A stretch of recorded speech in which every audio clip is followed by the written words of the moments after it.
Hello दोस्तों, नमस्कार। और आज अपन एक इम्पोर्टेंट टॉपिक पर डिस्कस करेंगे जो कि अभी रिसेंटली राजस्थान सरकार के द्वारा एक अधिसूचना जारी की गई है। और साथ ही अभी आपने देखा होगा कि 28 दिसंबर 2024 को जो है वो कैबिनेट का डिसीजन हुआ था राजस्थान गवर्नमेंट का। और उस कैबिनेट के डिसीजन में सरकार ने कहा था कि हम पंचायतों का पुनर्गठन करने वाले हैं और जो चुनाव होने वाले थे वो चुनाव भी अक्टूबर 2025 तक के लिए पोस्टपोन कर दिए गए हैं, क्योंकि कई सारी पंचायतों का कार्यकाल नहीं होगा तब तक, और इस वजह से जो है वो अक्टूबर 2025 तक कार्यकाल हो जाएगा। तो उस दौरान तक हम पुनर्सीमन भी कर लेंगे, पुनर्गठन भी कर लेंगे और नई पंचायतों का या पंचायत समितियों का सृजन भी कर लेंगे, जो कि काफ़ी इंपॉर्टेंट टॉपिक है। और अपने एग्ज़ाम में जैसे कि RS और जो भी एग्ज़ाम्स आने वाले हैं EO RO के इनके, उनमें भी ये क्वेश्चंस जो है वो पूछे जा सकते हैं। साथ ही नॉलेज के लिए भी ये जो वीडियो है वो आपके लिए काम का रहेगा। अगर आपको वीडियो पसंद आएगा तो आप जो कमेंट करके और उसमें ज़रूर बताएं।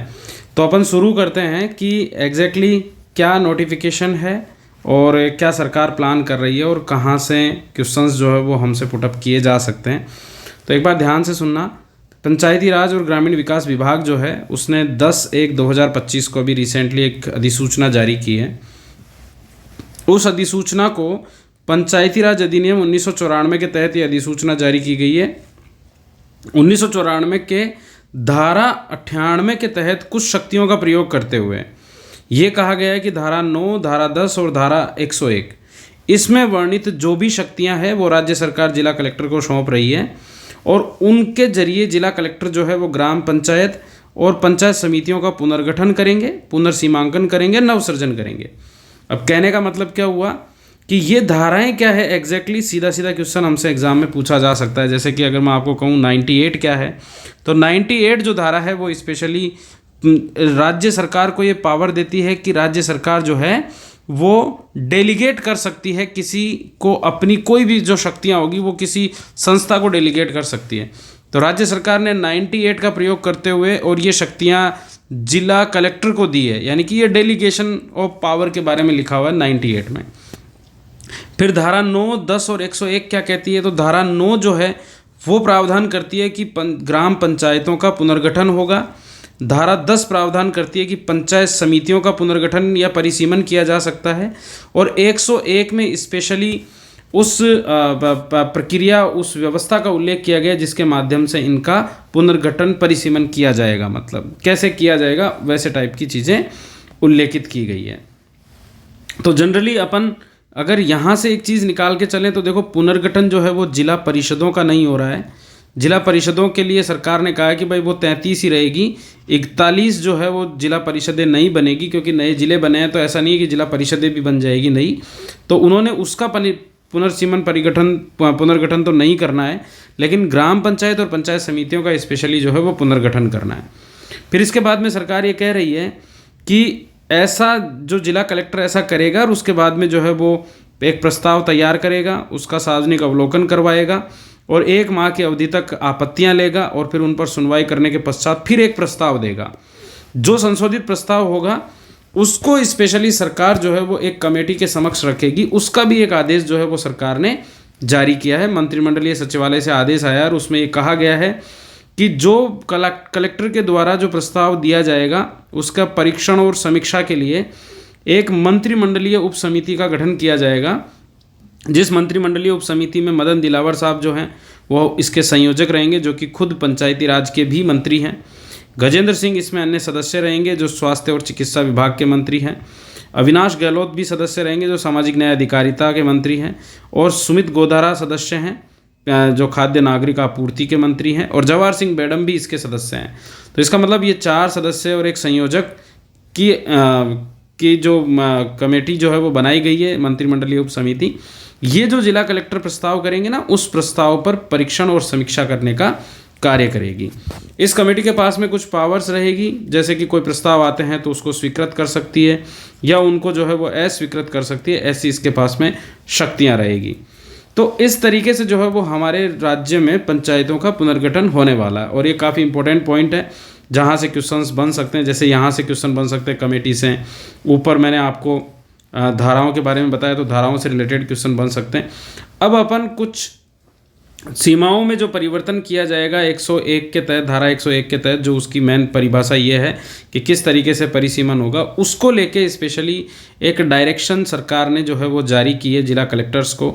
उस डायरेक्शन के जरिए जिला कलेक्टर्स अपना प्रस्ताव तैयार करेंगे। तो समस्त जिला कलेक्टर्स राजस्थान को जो है वो एक परिपत्र, एक सूचना जारी की है जिसमें जनरली डायरेक्शंस लिखी हुई है।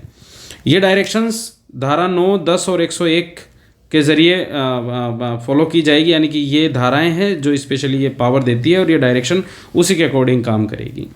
अब देखो, सबसे पहले तो इन्होंने ये कहा है कि जो भी हम पुनर्गठन या परिसीमन करेंगे उसके लिए जो जनसंख्या ली जाएगी वो 2011 के आंकड़ों के आधार पर हम ये परिसीमन करने वाले हैं, क्योंकि उसके बाद कोई जनसंख्या के आंकड़े आए नहीं हैं मतलब।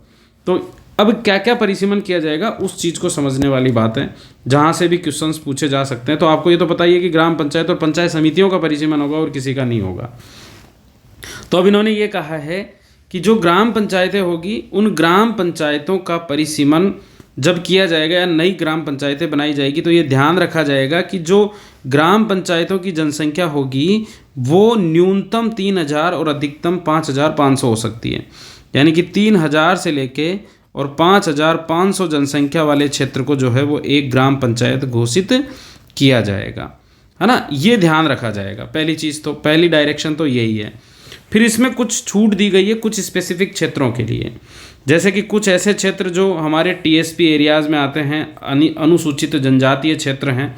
और आपने देखा होगा कि हमारा जो कॉन्स्टिट्यूशन है उसका 5 जो शेड्यूल है, शेड्यूल नंबर 5, उसके तहत स्पेशली राजस्थान में 8 जिलों को जो है पूर्णतः, कुछ जिले और कुछ जिले जो है वो अंशतः स्पेशली जो है वो टीएसपी एरियाज़ में शामिल किए गए, अनुसूचित क्षेत्रों में शामिल किए गए 2018 के आदेश के तहत, जिसको अपन आगे डिस्कस करेंगे। ये 8 जिले भी आपको पता होगा। मान लो जैसे ये उदयपुर संभाग है तो उदयपुर संभाग के 3 जो साउथ के ज़िले हैं, डूंगरपुर, बांसवाड़ा और प्रतापगढ़, ये तो पूरी तरीके से इस एरिया में शामिल है ना, जहाँ पर पैसा अधिनियम वगैरह और ये लगा हुआ है, यानी कि शेड्यूल नंबर 5 में शामिल है। इसके अलावा ये तो हो गया डूंगरपुर, बांसवाड़ा, प्रतापगढ़। इसके अलावा यहाँ उदयपुर, ये राजसमंद, उदयपुर और ये चित्तौड़गढ़, ये 3 जिले जो है वो अंशतः इसमें शामिल है। बाकी पाली और सिरोही जो है वो भी अंशतः इसमें शामिल है। तो टोटल मिला के 8 जिले हो गए। अभी नए जिले के हिसाब से देखें तो सलूम्बर भी है, लेकिन हम 2018 के आदेश की बात कर रहे हैं तो उसमें 8 जिले शामिल है। तो ये तो 8 जिले वहाँ पर। इसके साथ ही शहरिया क्षेत्र जो 12 में है, वहाँ किशनगंज और शाहबाद ब्लॉक हैं वो, और 4 ऐसे ज़िले मरुस्थलीय ज़िले बीकानेर, बाड़मेर और जैसलमेर और जोधपुर के। इन ज़िलों में जो जनसंख्या का क्राइटेरिया होगा 3000 से 5500 का, उसको 2000 से 4000 तक का रखा गया है। यानी कि यहाँ पर जो ग्राम पंचायत गठित की जाएगी वो 2000 से 4000 के बीच में रहेगी, मतलब, है ना, मतलब जनसंख्या वहाँ पर 2000 से 4000 के बीच में रहेगी। इसके अलावा भी अगर मान लो वहाँ के लोगों को लगता है कि नई पंचायत, ग्राम पंचायत बनी है और उस ग्राम पंचायत में कोई गांव के व्यक्ति जो है वो ये चाहते हैं कि हमारा गांव उस नई ग्राम पंचायत में शामिल हो या दूसरी ग्राम पंचायत में शामिल हो, तो जिला कलेक्टर ये सुनिश्चित करेगा कि उस जो ग्राम है, जो नया उसका गांव है, वो गांव उस पंचायत में शामिल होने के लिए 6 किलोमीटर से अधिक दूरी का नहीं होना चाहिए। मतलब यानी कि मान लो ये एक गांव है, यहाँ पर ये चाहता है कि मैं इस पंचायत में शामिल हूँ, तो इसकी दूरी जो है वो 6 किलोमीटर से अधिक नहीं हो ग्राम पंचायत के मुख्यालय से, मतलब। तो ये भी जिला कलेक्टर को ध्यान रखना होगा। साथ ही अगर जिला कलेक्टर को लगता है कि जो अनुसूचित क्षेत्र और मरुस्थलीय क्षेत्र जो अपन ऊपर पढ़े हैं वहाँ पर ये दूरी का निर्धारण थोड़ा सा टिपिकल है। कई बार क्या होता है कि क्योंकि छितराए हुए इलाके होते हैं, डेजर्ट वाले, जंगल वाले इलाके हैं, हो सकता है गाँव जो वो काफ़ी दूरी पर हो, 10 किलोमीटर दूर हो, तो फिर जिला कलेक्टर उसको शामिल कर सकता है। वो उसके हाथ में पावर है, वो स्वयं विवेक से ये निर्णय ले सकता है। फिर इन 2 डायरेक्शंस में ये कहा गया है कि भाई देखो, कोई भी गांव जो है ना वो पूर्णतः किसी ग्राम पंचायत में होगा। ऐसे नहीं कि गांव को आधा कर दो, आधा किसी ग्राम पंचायत में चला गया, आधा किसी ग्राम पंचायत में चला गया, ऐसे नहीं। एक ही पंचायत में स्पेशली जो है वो उस गांव को रखा जाएगा, 2 पंचायतों में नहीं, पहली चीज़। और दूसरा ये कहा गया है कि कोई भी पंचायत अगर बनाई जाती है, ग्राम पंचायत बनाई जाती है, तो वो एक ही विधानसभा क्षेत्र में रहेगी, जैसे 2 विधानसभा क्षेत्रों में नहीं रहेगी, मतलब, है ना। तो एक ही विधानसभा क्षेत्र में जो है वो उसको रखा जाएगा, ये भी सुनिश्चित किया जाएगा। ये तो हो गया ग्राम पंचायत के पुनर्गठन से संबंधित जो है वो क्वेश्चंस जहाँ से हमसे पूछा जा सकता है।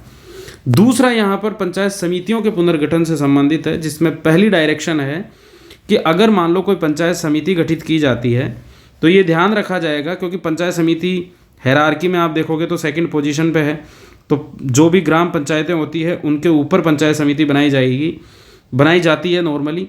तो इसमें ये ध्यान रखना है, और ये धारा कौन सी है 11, जिसके तहत ये पुनर्गठन, वो 10 के तहत स्पेशली ये पुनर्गठन किया जाएगा, 9 के तहत तो उसका, और 10 के तहत स्पेशली पंचायत समितियों का गठन होता है। 11 में जो है वो जिला परिषदों का होता है, लेकिन सरकार जो है वो जिला परिषदों का पुनर्गठन नहीं कर रही है। तो धारा 10 के तहत स्पेशली ये व्यवस्था की जा रही है कि जो भी ग्राम पंचायत समिति बनेगी उसमें ध्यान रखा जाएगा कि न्यूनतम ग्राम पंचायतों की जो संख्या होगी वो रहेगी 25 और अधिकतम रहेगी 40। तो इसका मतलब यानी कि अगर 40 के ऊपर संख्या में कोई ग्राम पंचायतें किसी पंचायत समिति में है तो उसका पुनर्गठन किया जाएगा, और साथ ही ये भी क्लियर किया जाएगा कि 25 से कम वहाँ पर नहीं हो। हालांकि अभी अपन देखेंगे थोड़ी सी छूट स्पेशली जिला कलेक्टर को दी गई है कि वो चाहे तो 25 से कम भी रख सकता है, कुछ विशेष परिस्थितियों में अभी आपको पता लग जाएगा। और साथ ही ये कहा गया है कि अगर 2 लाख से ज़्यादा जनसंख्या है तो भी उसका पुनर्गठन किया जाएगा। मतलब तो यानी कि पुनर्गठन, पुनर्सीमन और नरसृजन के जो प्रस्ताव तैयार किए जाएंगे उसमें 40 या उससे अधिक ग्राम पंचायतों की संख्या से अधिक संख्या, 2 लाख या उससे अधिक आबादी की पंचायत समितियों को पुनर्गठित किया जाएगा, और साथ ही न्यूनतम 25 ग्राम पंचायतें जो है वो रखी जाना सुनिश्चित किया जाएगा। तो यानी कि 25 से 40 तक की जो है वो ग्राम पंचायतें किसी पंचायत समिति में हो सकती है।